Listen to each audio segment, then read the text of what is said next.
உங்க அனைவரையும் தமிழன் ஃப்ரேம் சேனலுக்கு வரவேற்கிறேன். இந்த வீடியோ தி லாஸ்ட் ஹவுஸ் அப்படின்ற இங்கிலீஷ் மூவியை பற்றி தான் பார்க்க போகிறோம். இந்த படம் நெட்ஃப்ளிக்ஸில் தமிழில் டப் பண்ணி ரிலீஸ் பண்ணியிருக்காங்க. இந்த படத்தில் ஜேசன் அப்படின்னு சொல்லி ஒரு ஃபேமிலி மேன் இருக்காரு. ஸோ அவர் ஒய்ஃபு, ஒரு பையன், ஒரு பொண்ணு. கிறிஸ்மஸ் செலிப்ரேஷனுக்காக என்ன பண்ணுறாங்கன்னா, நம்ம இந்த கிறிஸ்மஸ் ட்ரீலாம் வாங்க போவோம் அப்படின்னு சொல்லி வீட்டுக்குள்ளே இருந்தே பிளான் பண்ணுறாங்க. மழை விட்டு விட்டு அப்படி பேஞ்சிக்கிட்டே இருக்கு. சரி, ஓகே, கதவை திறந்து வெளியே போகலாம் அப்படின்னு பார்க்கும்போது எல்லா டோருமே லாக் ஆயிருக்கு. எதையுமே திறக்க முடியல. உள்ள ஃபுல்லா அரெஸ்ட் ஆயிட்டாங்க. நெட் கனெக்ஷன், ஃபோன் கனெக்ஷன் எதுவுமே இல்லை. ஸோ இவங்களுக்கு மட்டும்தான் இந்த நிலைமை அப்படின்னு பார்த்தாங்கன்னா, உலகம் ஃபுல்லா இந்த நிலைமையில தான் இருக்கிறாங்க அப்படின்னு அவங்களுக்கு தெரிய வருது. அது ஃபுல் அண்ட் ஃபுல் இந்த படத்துல என்னன்னா, அவங்களுடைய பாயிண்ட் ஆஃப் வியூல தான் நம்ம காமிச்சுக்கிட்டே இருக்காங்க. கொஞ்ச நாள் கழிச்சு அந்த லைஃப்க்கு அவங்களே அப்படியே அடாப்ட் ஆயிடுவாங்க.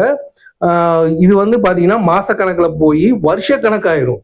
ஃபர்ஸ்ட் இவங்க கொஞ்சம் அப்படியே சுவாரஸ்யமா ஆரம்பிச்சாலுமே கொஞ்ச நேரத்துல ஒரு ஒரு 30 நிமிஷத்துக்கு நமக்கு போர் அடிக்கும். என்னடா இவங்க இப்படியே அந்த வீட்டுக்குள்ளேயே இருந்துட்டு இவங்களும் அப்படியே ட்ராப் பண்ணி இப்படியே ஒரு 4-5 மாசம் அப்படியே போகும்ல, நமக்கு அது என்னடா சொன்ன விஷயத்தையே சொல்லிக்கிட்டு இருக்காங்க அப்படின்னு நமக்கு நினைக்க தோணும். ஆனா போக போக அவங்களுடைய பாயிண்ட் ஆஃப் வியூல தான் படம் சொன்னல. ஸோ அவங்களுக்கு ஒவ்வொரு விஷயமா தெரிய ஆரம்பிக்கும். ஏன் இது நடக்குது, எதனால நடக்குது அப்படின்னு சொல்லி. ஆனா அதையுமே அவ்வளவு டீட்டெயிலா அவங்க காமிச்சிருக்க மாட்டாங்க. அது தேவையில்லைன்னு நினைச்சிட்டாங்க போல.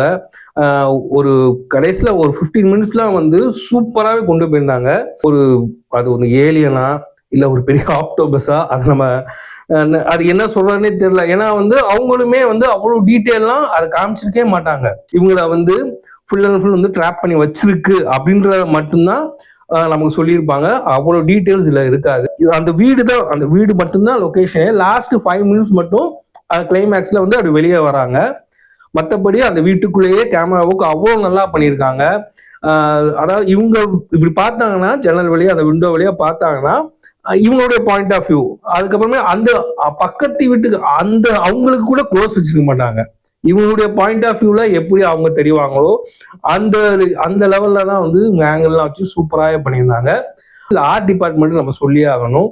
ஏன்னா அந்த இந்த வீடு மட்டும்தான் சப்ஜெக்ட். இது ஒரு 7 வருஷமா நம்ம காமிக்கணும். ஸோ அந்த வீட்டுல என்னென்ன மாற்றங்கள்லாம் நடக்குது, அந்த வீடை இவங்க அப்படியே தோண்டி அதில் செடியெல்லாம் வளர்த்துட்டு இருப்பாங்க. ஸோ அந்த வீட்டில் என்னென்ன விஷயங்கள்லாம் 7 வருஷத்துல என்னென்ன விஷயங்கள்லாம் மாறுது அப்படின்றத ஆர்ட் டிபார்ட்மெண்ட்டே நல்லா சொல்லியிருந்தாங்க.